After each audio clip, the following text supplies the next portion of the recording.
Okay guys, okay ना, graph implementation पढ़ते हैं ना, ग्राफ को बनाएंगे कैसे, है ना, ड्रॉ तो करके देख लिया हमने, इम्प्लीमेंट कैसे करेंगे खुद का। ठीक है यार, कैसे इम्प्लीमेंट करेंगे, इसमें कुछ एजेस होती हैं, कुछ वर्टेक्स होती हैं। एजेस हमें बताती है कि इससे यहाँ जा सकते हैं, है ना, इस वर्टेक्स से इस वर्टेक्स पे जा सकते हैं। ठीक है, तो कुछ कुछ ऐसा दिमाग में रखते हुए पहली चीज जो स्टूडेंट्स के माइंड में आ सकती है कि यार तेरे पास सपोज करो इस केस में कितनी 5 वर्टेक्स है ना, तो एक तो वर्टेक्स के लिए, वर्टेक्स मैं बना देता हूँ यहाँ पे, वर्टेक्स के लिए मतलब क्या बना देता हूँ, एक वर्टेक्स के लिए एरे बना ले और एक तो बना दे किसके लिए, एजेस के लिए। ठीक है, तो इस ग्राफ को रिप्रेजेंट करने का तरीका पता है क्या होगा, एक वर्टेक्स के लिए एरे बना दिया, एक बना दिया एजेस के लिए ना, ये बना दिया मैंने। चलो मैं इसको अच्छे से बना देता हूँ। ठीक है गाइस, ठीक है, तो 2 एरे बना लेते हैं, वर्टेक्स के लिए और एज के लिए। ठीक है, वर्टेक्स में हम लिख देंगे कि भाई इसके पास, हमारे पास कौन कौन सी वर्टेक्स है, हमारे पास वर्टेक्स नंबर 0 है, 1 है, 2 है, 3 है, 4 है ना, तो वर्टेक्स की इंफॉर्मेशन हम इस वर्टेक्स एरे में रख सकते हैं, है ना। एजेस के लिए क्या है, हमारे पास कौन कौन सी एज है, 1 2 एज है ना, 1 से लेके 2 एज है, और कौन सी एज है हमारे पास 1 4 एज है ना, और कौन सी है 4 0 एज है ना, 0 4 या 4 0 एक ही बात है। 0 अनडायरेक्टेड ग्राफ पढ़ रहे हैं फर्स्ट ऑफ ऑल हम, है ना, डायरेक्टेड मैं आपको बता दूंगा बाद में, अभी अनडायरेक्टेड समझो अच्छे से। सो 0 3 है ना, 2 3 है, ये 5 एजेस है। तो मैं क्या कर सकता हूं ना, ये वर्टेक्स का तो अपना सिंपल एरे बनाऊंगा मैं, इंटीजर टाइप का या कैरेक्टर टाइप का जो भी होगा। एजेस का मैं पेयर टाइप का एरे बनाऊंगा ना, पेयर क्लास टाइप का, पेयर क्लास टाइप का एरे, है ना। इसके पास सिंपल इंटीजर्स नहीं होंगे, यहाँ पे क्लास के ऑब्जेक्ट्स होंगे पेयर क्लास टाइप के, है ना। पेयर क्लास टाइप कैसी दिख रही होगी, पेयर टाइप क्लास में वर्टेक्स 1 इंफॉर्मेशन होगी, वर्टेक्स 2 होगी। तो हमें जैसे वर्टेक्स 1 और वर्टेक्स 2 के बीच में क्या बनाना है, एज बताना है ना, तो हम क्या कहेंगे, यहाँ पे 1 और 3 का पेयर बना के डाल देंगे, यानी इस क्लास का, इस पेयर क्लास का एक ऑब्जेक्ट बना के डाल देंगे, है ना। 1 1 3 तो है नहीं वैसे इसमें, 1 2 है, 1 4 है ना, इसके ऑब्जेक्ट पेयर क्लास के ऑब्जेक्ट बना के डाल देंगे, है ना। तो मतलब जितने एज हैं, जितने एज है उतने ऑब्जेक्ट्स बना के हम इसमें डाल देंगे। तो हमारे केस में 5 एज है अभी, तो 4 0 0 3 एंड 2 3, तो ये 5 एज के लिए हम बना के डाल सकते हैं। तो सबसे आसान तरीका जो स्टूडेंट्स के माइंड में आता है वो ये कि यार तुमको वर्टेक्स ग्राफ बनाना है, तो तुम वर्टेक्स चाहिए, ग्राफ चाहिए, तो वर्टेक्स के लिए तुम एक वर्टेक्स एरे बना लो, एज के लिए तुम एज एरे बना लो पेयर टाइप का, जिसके अंदर हर एलिमेंट जो बताएगा एरे का इस एजेस में कि भाई किन दोनों वर्टेक्स के बीच में एज है। ठीक है, बहुत अच्छा लग रहा है देखने में। प्रॉब्लम क्या है इस वाले तरीके में ना, इस वाले तरीके हम पता है क्या कहते हैं, इस वाले तरीके हम कहते हैं एज लिस्ट, है ना। एज लिस्ट, इस मतलब वर्टेक्स को तो ठीक है, एज की लिस्ट बना रहे होते ना, तो इसको हम एज लिस्ट वाला तरीका कहते हैं ना, एज लिस्ट वाला तरीका कहते हैं। ये तरीका नंबर 1 है ग्राफ को इंप्लीमेंट करने का। इसमें प्रॉब्लम्स क्या हैं देखो, यहां तक तो ठीक है, देखने में आसान लग रहा है। अब मैं तुम्हें बताऊं कि लेट सपोज करो कि 100 वर्टेक्स है हमारे पास, और वो 100 वर्टेक्स सपोज करो कंप्लीट ग्राफ बनाती है। कंप्लीट ग्राफ में मैंने तुम्हें अभी लास्ट लेक्चर में क्या समझाया था, कंप्लीट ग्राफ में 100C2 करूं मैं डायरेक्टेड के केस में, दोनों डायरेक्शन में जा सकते हैं ना डायरेक्टेड के केस में, तो 100C2 करूंगा मैं तो कितने आ जाएंगे मेरे पास, 199/2 है ना, 50, और मैं इसको करूंगा तो ये हो जाएगा 4950, है ना। तो इतने एजेस की इंफॉर्मेशन रखनी पड़ेगी अगर वो कंप्लीट ग्राफ हुआ 100 वर्टेक्स का हमको, तो इसके लिए हमको इतने साइज का ये एज एरे बनाना पड़ेगा, एज एरे बनाना पड़ेगा। देख रहे हो, 100 वर्टेक्स के लिए तुमको इतने साइज का एरे बनाना पड़ सकता है, इतना बड़ा एरे बनाना पड़ सकता है ना। ये इसलिए मैंने तुमको लास्ट लेक्चर में समझाया था कि n स्क्वायर टाइप मतलब क्या कहना चाह रहा हूं मैं, देखो इसको रब करते हैं पहले थोड़ा सा। सपोज करो हमारे पास ना 100 बंदे हैं, 100 बंदे इंस्टाग्राम पे 100 बंदे हैं, और 100 के 100 बंदे आपस में सबको फॉलो कर रहे हैं, मतलब एक बंदा बाकी के 99 बंदों को फॉलो कर रहा है। तो काफी ऐसा ग्राफ बन गया ना, कनेक्टेड ग्राफ, हर बंदा सबको फॉलो कर रहा है ना, हर बंदा सबको फॉलो करना है। मेरे को चेक करना है कि बंदा नंबर 99 क्या बंदा नंबर 100 को फॉलो कर रहा है या नहीं। तो उस केस में सबसे पहले सारे कनेक्शन को बनाने के लिए मेरा 4950 डेट इज n n-1/2 इतने एजेस होंगे ना पॉसिबल, तो 100 99/2 करूंगा तो मैं इतने एजेस साइज का मेरा बनेगा, और इस वाले एज की इंफॉर्मेशन सबसे लास्ट में पड़ी हुई होगी। देखो मैं क्या कह रहा हूं, मैं एक बार इसको रब करके या नीचे करके बताता हूं इसको। देखो अगर मेरे 100 यूजर्स हैं तो 100 यूजर्स सारे आपस में कनेक्टेड है एक दूसरे से, है ना। तो उसके लिए मेरा देखो ग्राफ कैसे बन रहा होगा, एज लिस्ट वाला ग्राफ कैसे बन रहा होगा, मैं यहाँ पे रफली बना के दिखाता हूं आपको। ओके, तो मैंने क्या बोला था, 100 बंदे के लिए ये कुछ 9, ये मेरा एज लिस्ट अगर मैं बनाऊं तो ये 4950 साइज की बनेगी, जिसमें हर, अगर वो कनेक्टेड है, सारे आपस में कनेक्टेड है, तो इतने सारे एजेस की इंफॉर्मेशन हमको रखनी पड़ेगी। और मुझे सिर्फ ये देखना है कि यार जो बंदा नंबर 99 है क्या ये कनेक्टेड है बंदा नंबर 100 से, ये मुझे जस्ट चेक करना है, कंफर्म करना है। वैसे है तो मुझे कंफर्म करना है, तो मुझे उसे करने के लिए मुझे यहां जाना पड़ेगा, यहां जाना पड़ेगा, यहां लीनियरली सारी जगह जाके देखना पड़ेगा, और लास्ट में हमको मिल जाएगा, है ना, लास्ट में हमको मिल जाएगा। बट तुम देख रहे हो तुमको सारी जगह जाके ट्रेवर्स करना पड़ रहा है। तो इस केस में हमको एज चेक करने के लिए ऑर्डर ऑफ n² टाइम लग रहा है, विच इज बैड। कितना कॉमन क्वेश्चन है, तुम सोच रहे हो कितना कॉमन क्वेश्चन है ये पता करना कि दो वर्टेक्स आपस में कनेक्टेड है या नहीं। तो इस चीज को चेक करने के लिए हमने वर्स्ट केस में देख लिया कि ऑर्डर ऑफ n² टाइम लग रहा है। n² क्यों? क्योंकि n² एंट्रीज बन सकती हैं अगर वो कनेक्टेड हुआ तो 100 वर्टेक्स से 4950 एजेस बन सकती हैं। तो वर्स्ट केस में इतनी एजेस बन सकती है, और हो सकता है हमको लास्ट वाले ढूंढना हो। तो वर्स्ट केस क्या आ रहा है कि वर्स्ट केस में ऑर्डर ऑफ n² हमको काम करना पड़ सकता है ना, काम करना पड़ सकता है। तो मैं क्या कह रहा हूं यार, ये इतना कॉमन क्वेश्चन है कि मुझे दो वर्टेक्स के बीच में एज है या नहीं, ये जस्ट चेक करना है। अगर मैंने अपना ग्राफ इस एज लिस्ट वाले तरीके से बनाया तो मेरे को ऑर्डर ऑफ n² काम करना पड़ रहा है, विच इज वेरी बैड। क्या हम इसको इससे बेटर कर सकते हैं? क्या हमारे पास कोई बेटर ऑप्शन है क्या? Yes, we do have some better options called adjacency matrix and adjacency list, है ना। एक दो और हैं पर मोटे मोटे ही हैं, ठीक है। तो हम उसके बारे में डिस्कशन करते हैं। तो इस वाले में दिक्कत हमें पता चल गई, ऑर्डर ऑफ n² काम करना पड़ रहा है ये देखने के लिए जस्ट कि दो वर्टेक्स के बीच में एज है या नहीं। चलो, तो अब नेक्स्ट पढ़ते हैं टॉपिक हमारा एडजेसेंसी लिस्ट। इसको रब कर देते हैं पहले। ओके, तो हमें दो वर्टेक्स के बीच में एज है या नहीं चेक करने के लिए ऑर्डर ऑफ n² टाइम लग रहा था जब हम यूज कर रहे थे एज लिस्ट वाली अपनी टेक्निक, है ना। अब हमने थोड़ा बेटर करना है इसको। देखो हम कैसे ऑप्टिमाइज करेंगे। बजाय दो डिफरेंट वर्टेक्स के लिए लिस्ट बनाने और एज के लिए लिस्ट बनाने की, हम एक लिस्ट बनाएंगे। मैं वो लिस्ट बना देता हूं तुम्हारे सामने, एक सेकंड, है ना। ये लिस्ट बना दी मैंने, इस एडजेसेंसी लिस्ट, ये 2D लिस्ट है ना, ये लिस्ट है, अरे नहीं ये लिस्ट है ना। चलो, क्यों कितने भी ये वर्टेक्स हो सकते हैं ना, तो लिस्ट है ये।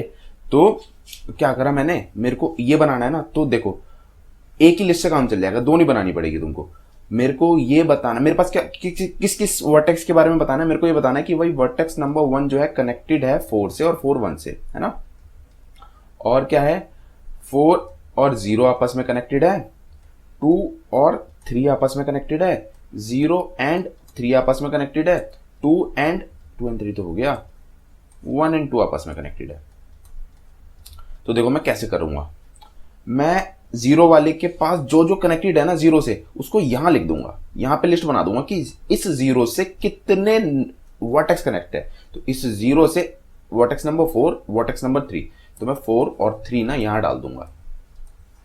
फिर मैं देखूंगा 1 पे आऊंगा, 1 से कितने वर्टेक्स कनेक्ट हैं, 1 से 2 और 4 कनेक्ट हैं, तो 2 और 4 को यहां डाल दूंगा। फिर मैं 2 से पूछता हूं, 2 से कितने हैं, 1 एंड 3। अभी मैं तुम्हें समझाऊंगा, सोच रहे हो क्या ही कर रहा है ना। 2 से 2 एंड 1, 3 से 2 एंड 0, 2 एंड 0, 4 से 1 एंड 0, 1 एंड 0।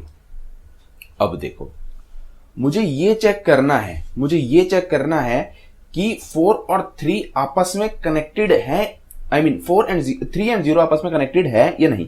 कैसे कर रहा हूं मैं, मुझे 3 का कनेक्ट चेक करना है कि 3 0 से कनेक्ट है या नहीं। तो मैं सीधा 3 वाले पे जाऊंगा ना, सीधा 3 वाले पे जाऊंगा। सीधा 3 वाले पे जाने में कितना टाइम लगेगा, मेरे को सीधा आ जाऊंगा ना, मेरे पास लिस्ट का इंडेक्स है, तो मैं सीधा O(1) में तो यहां आ जाऊंगा। फिर मुझे चेक करना है कि वो 0 से कनेक्टेड है या नहीं। अगर वो 0 से कनेक्टेड हुआ तो वो इस लिस्ट में जरूर मिल जाएगा मेरे को। तो इस लिस्ट में चेक करने के लिए मेरे को टाइम लग सकता है वर्स्ट केस में। वर्स्ट केस मतलब क्या, कि मेरा 3 जो है सबसे कनेक्टेड हो। अगर अगर मेरा 3 सबसे कनेक्टेड है तो मेरी ये वाली लिस्ट में सारे एलिमेंट होंगे, 1 भी होगा और 4 भी होगा।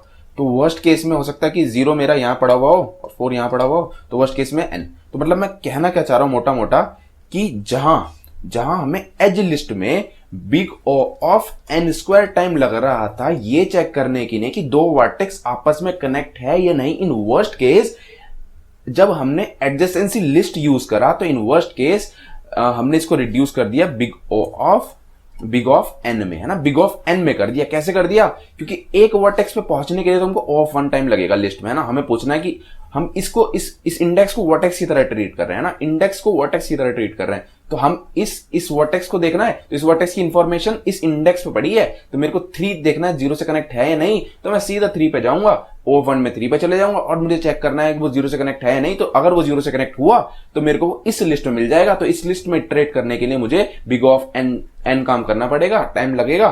तो ओवरऑल मैंने चेक कर लिया बिग ऑफ n में, तो ये बेटर था, ऑफ कोर्स बेटर था ये। किससे? हमारे एज लिस्ट से। तो आप जनरली ना लीड कोड पे या फिर और भी कहीं किसी प्लेटफॉर्म पे ये एडजेसेंसी लिस्ट या एडजेसेंसी मैट्रिक्स ही देखोगे। अब मैट्रिक्स भी अभी मैं बताता हूं आपको। तो आई होप आपको इतना क्लियर हो गया कि हमने n स्क्वायर से n में कैसे लेके आए अपना टाइम, है ना। तो ये आई होप आपको क्लियर हो गया होगा। अब एडजेसेंसी मैट्रिक्स देखते हैं, एडजेसेंसी मैट्रिक्स देखते हैं यहां पे। चलो ओके, सो अभी तक हमने क्या देख लिया? एज लिस्ट देख लिया। एज लिस्ट में हमको n स्क्वायर टाइम लग रहा था चेक करने के लिए कि दो वर्टेक्स के बीच में एज है या नहीं। फिर हमको n टाइम लग रहा था एरे एडजेसेंसी लिस्ट में दो वर्टेक्स में एज है या नहीं। अब देखो हम इसको बिग ऑफ 1 में लाने वाले हैं, बिग ऑफ 1 में लाने वाले हैं ना। टाइम है ये, टाइम कॉम्प्लेक्सिटीज है ना। ठीक है, edge list, adjacency list, adjacency matrix. Adjacency matrix में हम क्या करते हैं ना, एडजेसेंसी मैट्रिक्स में हम क्या करते हैं, एडजेसेंसी मैट्रिक्स में हम मैट्रिक्स बना लेते हैं। अगर हमारे पास 5 वर्टेक्स है तो हम 5 बाय 5 साइज की मैट्रिक्स बना लेंगे। और देखो कैसे कैसे रिप्रेजेंट करेंगे कि इन पर्टिकुलर वर्टेक्स के बीच में एज है या नहीं। देखो 1 and 4 के बीच में एज है, तो 1 4 and 4 1 के, क्योंकि डायरेक्टेड है तो 1 से 4 पे भी जा सकते हैं, 4 से 1 पे भी जा सकते हैं। तो 1 4 दैट इज 1 4 यहां पे ट्रू लिख देंगे और 4 1 के पास भी ट्रू लिख देंगे। और क्या है 1 2 and 2 1, 1 2 and 2 1, है ना। और क्या है 1 4 हो गया, 1 2 हो गया, 4 0 0 4 0 4 4 0। और क्या है 0 3 3 0 0 3 3 3, आई मीन ये था 3 0 और 0 3। और कोई रह गया 2 3 2 3 2 2 3 3 2। ठीक है, 1 2 3 4 5 6 7 8 9 10, एक और रह गई ये कोई सी, 1 2 3 4 5, नहीं हो गई पूरी 5 ही ऐसी है ना। तो देखो यहाँ पे हम ट्रू लिख देंगे, ये ट्रू या फिर 1 0 में बना लो। ये ट्रू बता रहा है कि इन दोनों के बीच में एज है नहीं। तो अब देखो अगर मेरे को अब देखना है कि 3 और 0 के बीच में एज है नहीं, तो मैं 3 0 या 0 3 पे जाके देख लूंगा ट्रू पड़ा है या नहीं। 3 0 ये रहा, देखो मुझे ट्रू मिल गया। तो मैंने कितने उसमें इटरेशन में ले आया बिग ऑफ 1 में, है ना। मुझे इंडेक्स पता चली ना 3 0, मैं 3 0 वाले इंडेक्स पे जाके चेक कर लूंगा ट्रू पड़ा है या नहीं। डायरेक्टेड की केस में हमें देखना पड़ेगा, और अनडायरेक्टेड केस में तो मैं 0 3 पे भी जाके देख लूंगा तो भी मुझे मिल जाएगा ट्रू। दैट इज यहाँ पे। तो हमने देखो O1 में पता लगा लिया कि दो वर्टेक्स के बीच में एज है या नहीं, दो वर्टेक्स के बीच में एज है नहीं। तो जब मैंने बताया था कि 100 लोग आपस में फॉलो कर रहे हैं, तो एज लिस्ट वाले तरीके से हमको वर्स्ट केस में 4950 बार काम करना पड़ सकता था, सर्च करना पड़ सकता था, चेक करना पड़ सकता था। बट ये बिग ऑफ n स्क्वायर वाले तरीका था, है ना। पर बिग ऑफ 100 ट्रायल्स में हम इसको चेक कर सकते हैं, यानी बिग ऑफ n में चेक कर सकते हैं जब हम इसको अगर एडजेसेंसी लिस्ट में स्टोर करें। और हम इसको 1 में एक ही बार में चेक कर सकते हैं, बिग ऑफ 1 में टाइम में चेक कर सकते हैं अगर हम इसको एडजेसेंसी मैट्रिक्स से करें। बट एडजेसेंसी मैट्रिक्स में एक घपला है। क्या घपला है? आपको स्पेस बहुत ज्यादा लगाना पड़ रहा है ना। आपको 5 के लिए 25 साइज का वो लगाना पड़ रहा है, एरे बनाना पड़ रहा है। दैट इज 5x5 का एरे बनाना पड़ रहा है। अगर सपोज करो आपका ग्राफ एक स्पार्स ग्राफ है, स्पार्स ग्राफ का मेरा मतलब है कि उसमें बहुत कम एजेस है, नोड्स वर्टेक्स बहुत ज्यादा है, तो उस केस में आपको बहुत सारा स्पेस ऑक्यूपाई करना पड़ेगा। सपोज करो कि 10,000 बंदे हैं, उसमें से सिर्फ 500 आपस में एक दूसरे को फॉलो कर रहे हैं, 500 आपस में एक दूसरे को फॉलो कर रहे हैं, तो इन 500 के चक्कर में आपको 10,000 क्रॉस 10,000 साइज की एडजेसेंसी मैट्रिक्स बनानी पड़ेगी, which will consume lots of space, है ना। तो स्पेस के टर्म्स में एडजेसेंसी मैट्रिक्स बेकार है, बट टाइम के टर्म्स में अच्छी है। वेयर एस इसमें तो जितने, अगर हम वही वाला एग्जांपल लें कि अगर 10,000 फॉलोवर्स हैं, उसमें 500 ही फॉलो कर रहे हैं, तो 500 की ही एज बनेगी, तो इसमें 10,000 बाय 10,000 की एज नहीं बनेगी। तो स्पेस के टर्म्स में हमारा एडजेसेंसी लिस्ट अच्छा है, पर टाइम के टर्म्स में हमारा एडजेसेंसी मैट्रिक्स अच्छा है। पर हम दोनों ही यूज करते हैं, कभी एडजेसेंसी लिस्ट यूज कर लेते हैं, कभी एडजेसेंसी मैट्रिक्स यूज कर लेते हैं, ठीक है। तो टेंशन नहीं लेना, आपको यही दो चीजें जो है देखने को मिलेंगी generally, adjacency list, adjacency matrix. Edge list वाला तरीका आपको रेयरली देखने को, बल्कि इनफैक्ट कहूं मैं नहीं देखने को मिलेगा, वो जस्ट मैंने नॉलेज के लिए आपको बता दिया है, ठीक है। तो आई होप आपको चीजें क्लियर होगी। इसके अलावा एक दो चीजें और होती हैं, लाइक इसको ऑप्टिमाइज कर देते हैं यूजिंग इंसिडेंस मैट्रिक्स। उसमें वर्टेक्स वर्सेस एज के बीच में ये बनता है, यहाँ पे वर्टेक्स होती है या फिर एज होता है, यहाँ पे वर्टेक्स होती है एज, मतलब, ठीक है। तो उसके ऊपर मत जाओ, बस ये बेसिक तुम तीन ही चीजें देखो, ज्यादा डिटेल में मत जाओ। जितनी डिटेल बताइए मैंने बहुत इंपॉर्टेंट है, यही ज्यादा तुमसे पूछी जाएगी। इंसिडेंस मैट्रिक्स नहीं पूछा जाता, कहीं भी ना दिया जाता, ठीक है। इंसिडेंस मैट्रिक्स जैसे ये होता है कि वर्टेक्स और एज के बीच में बना देते हैं, जिसकी वजह से स्पार्सिटी वाली दिक्कत नहीं होती है। अच्छा, तो क्या क्या देख लिया हमने, ये देख लिया कि हम कैसे रिप्रेजेंट कर सकते हैं, इंप्लीमेंट कर सकते हैं अपना ग्राफ। तो नेक्स्ट वीडियो में करके भी देखेंगे, ठीक है। तो इस वीडियो में इतना ही, आई होप आपको समझ में आई होंगी चीजें और कुछ नया सीखने को मिला होगा। Thank you so much for watching guys.